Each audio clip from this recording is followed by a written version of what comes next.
what this country needs or what this continent needs are job creators, are people who can start businesses, who can become entrepreneurs, who can create jobs, who can innovate, create products. Because as Africans, we can't just continue being the market for other nations. We see 100%, we work 100%, we care 100%. We are going to varsity. We are going to varsity. Destination is varsity. Destination is varsity. Varsity, destination varsity. Destination is varsity. We see 100%, we work 100%, we care 100%. Like our videos, turn on the notification button because the destination is varsity. Yes.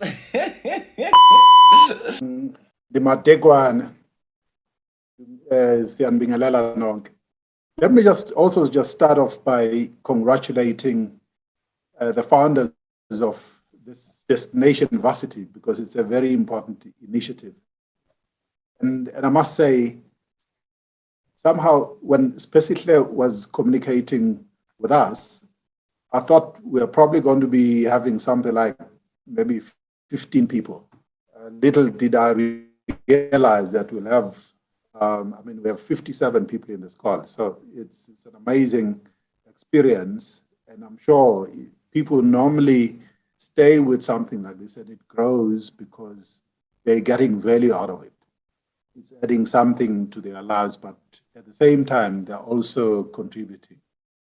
Unlike Mam Judy, I have not prepared the presentation, so I'll just speak. And I'll address the questions that have been posed that I was asked to deal with.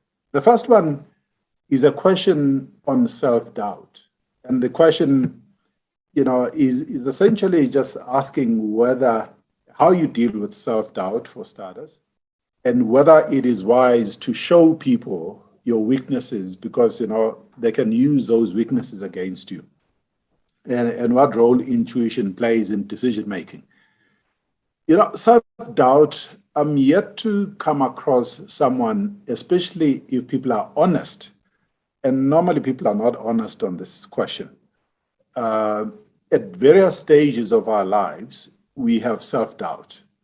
And it's something that happens because of people that we surround ourselves with, and sometimes through actions, and sometimes through just not saying anything. You want to do something and someone doesn't reply or doesn't, give you their opinion. And suddenly, because you wanted them to give you an indication whether or not you're on the right track. And that may lead to self-doubt because, someone is not giving you the answer that you thought we're going to get. So self-doubt is something that's there. It's there all the time, and it comes and goes depending on the circumstances that you find yourself in. But it's often about what determination you have to pursue those things that are important to you. You may be studying right now, you get to varsity, you don't know many people, and, sometimes lecturers or even other students can be very, very hard and very harsh. You can have people who tell you, no, in this course, you're not going to make it. A lot of people fail.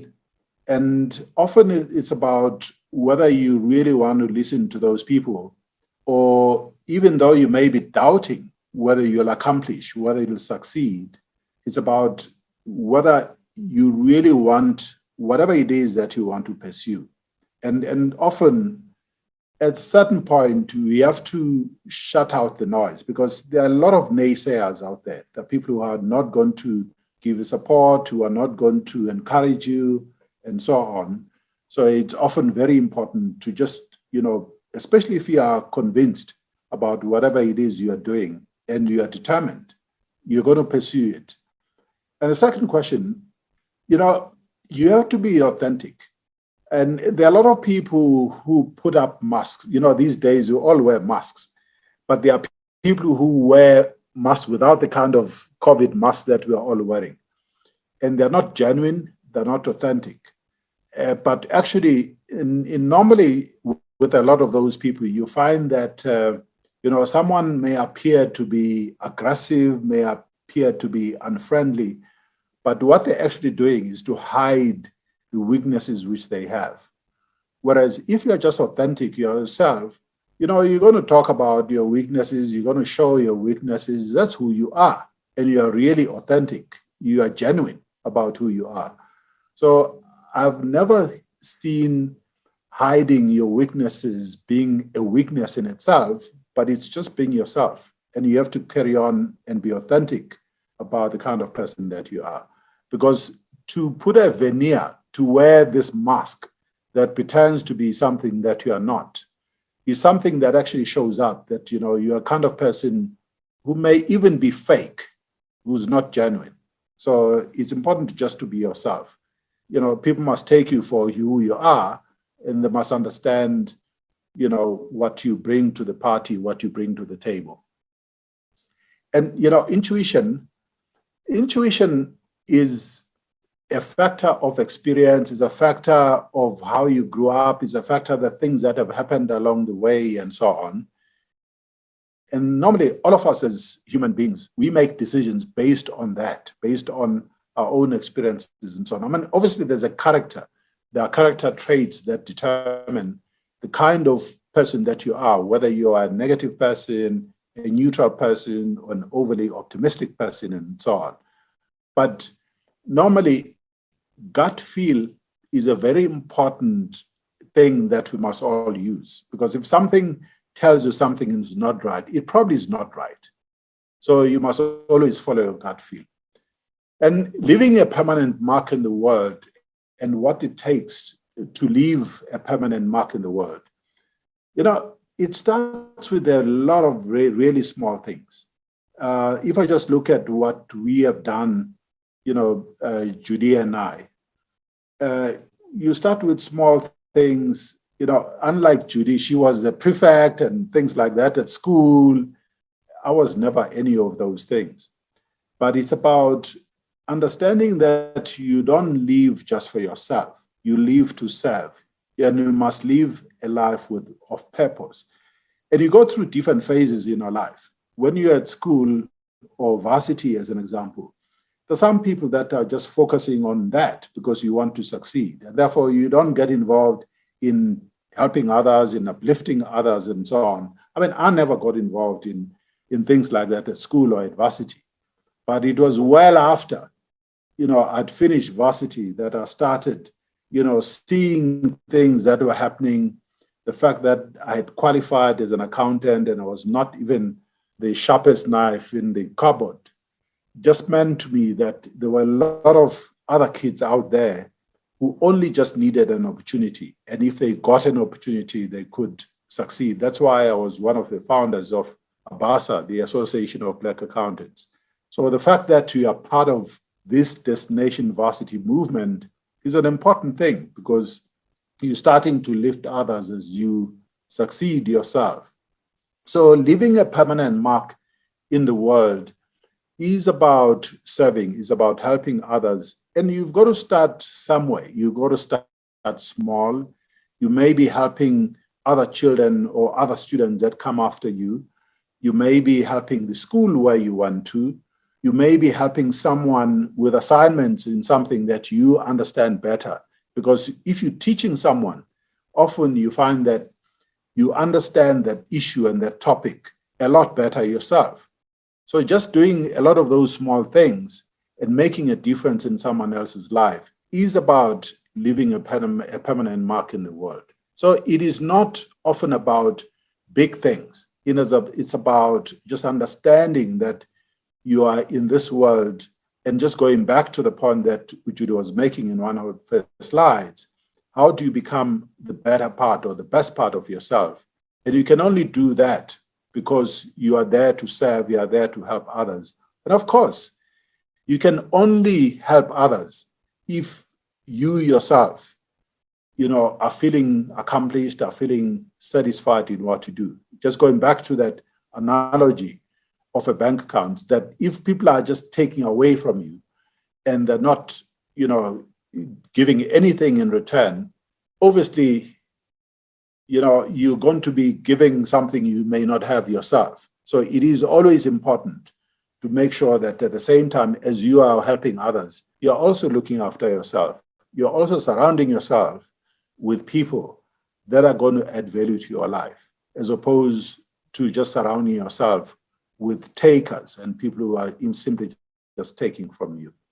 And then the other question was, your first degree doesn't define who you are. It's something that I said to Spesihle, when he started the engineering degree at UCT.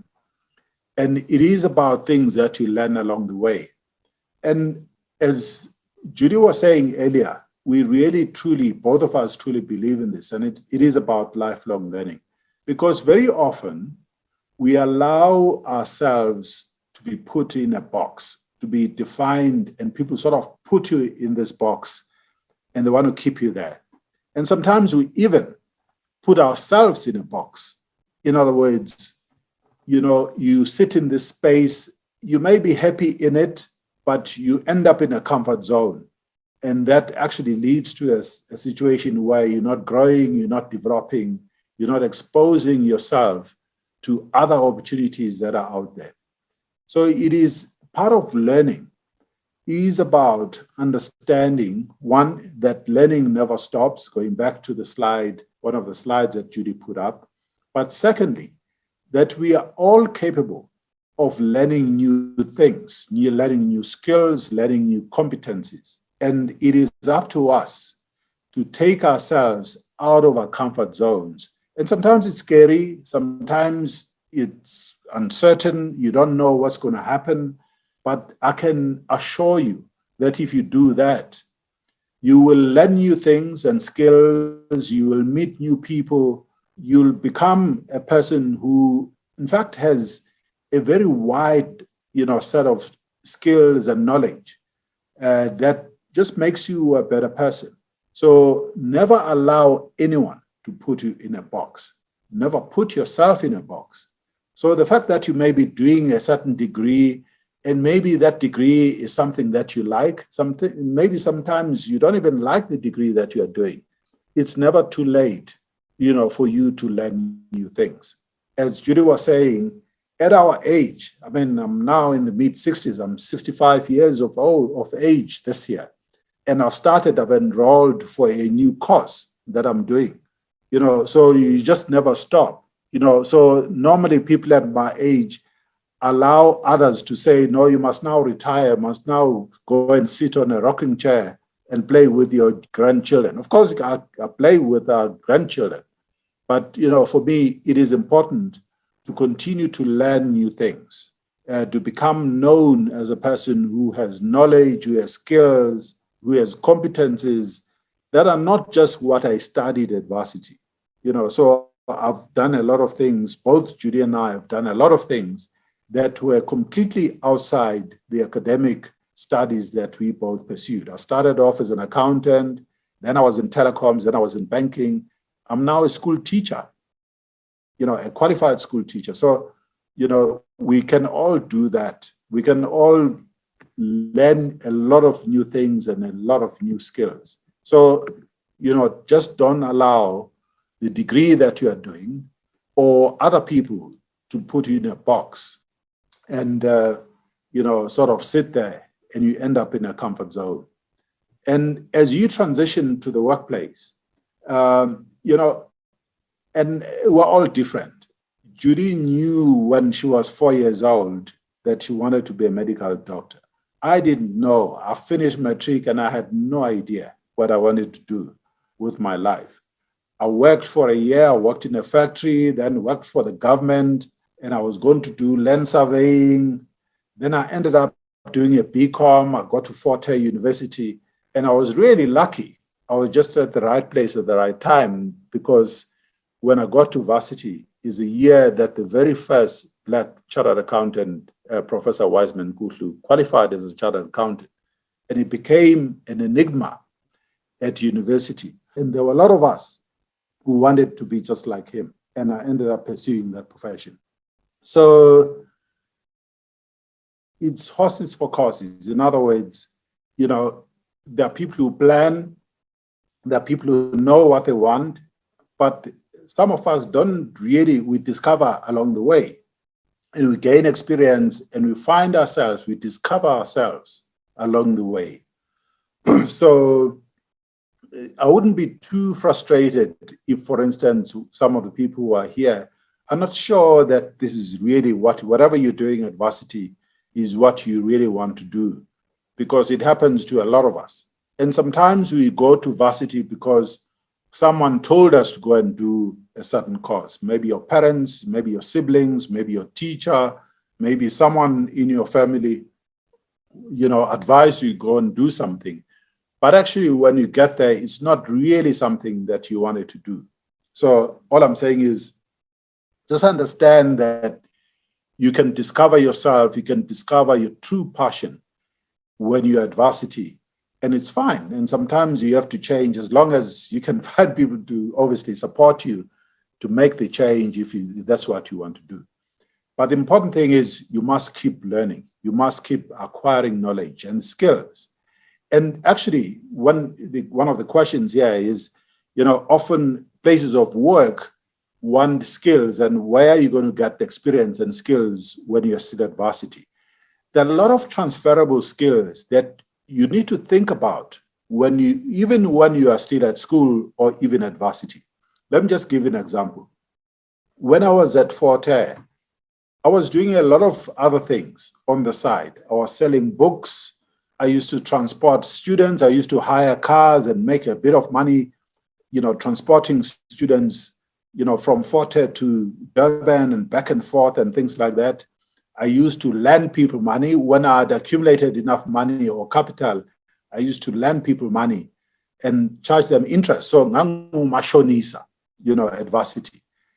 But I learned a lot of things from that, from doing those things, because I learned about entrepreneurship, I learned about hustling and making money, I learned about resilience. So I built a lot of skills that were not the academic knowledge that I was getting from varsity. But those skills were really important. The fact that some of you are the founders of this Destination Varsity, it's amazing the skills that you get just organizing this meeting, you know, pulling people together, marketing and advertising what Destination Varsity is about, are skills that you're going to need for the rest of your life. So the point I'm making is you must always think about the skills that you need to acquire in addition to the knowledge. And some of the skills that, because, you know, varsity gives you skills for analytical thinking, for problem solving, and so on. Those skills are important. But there are a lot of other skills which you must give yourself. And no one is going to, well, other people can give them to you, but you have to take responsibility for your own development. And that's how you grow.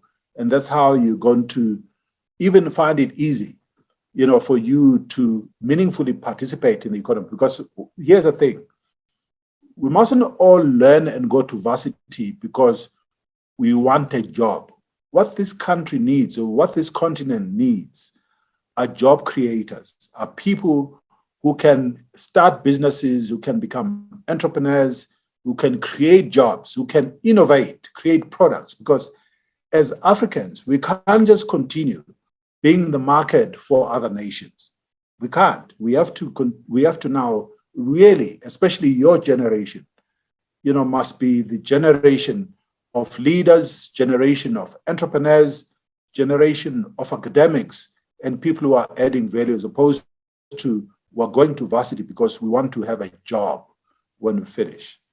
As I conclude, I just want to congratulate, you know, Destination Varsity and what you are doing. It's an amazing initiative, and may it continue, may it grow strong, and really help a lot of other people out there.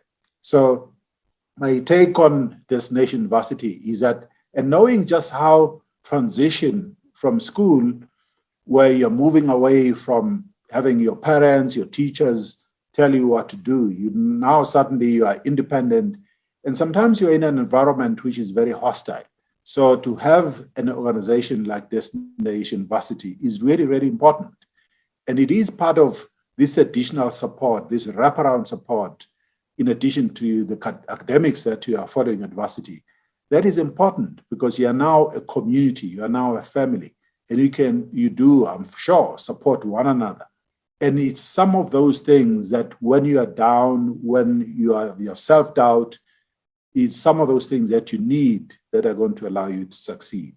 So thank you very much. And again, congratulations on this initiative. We see 100%. We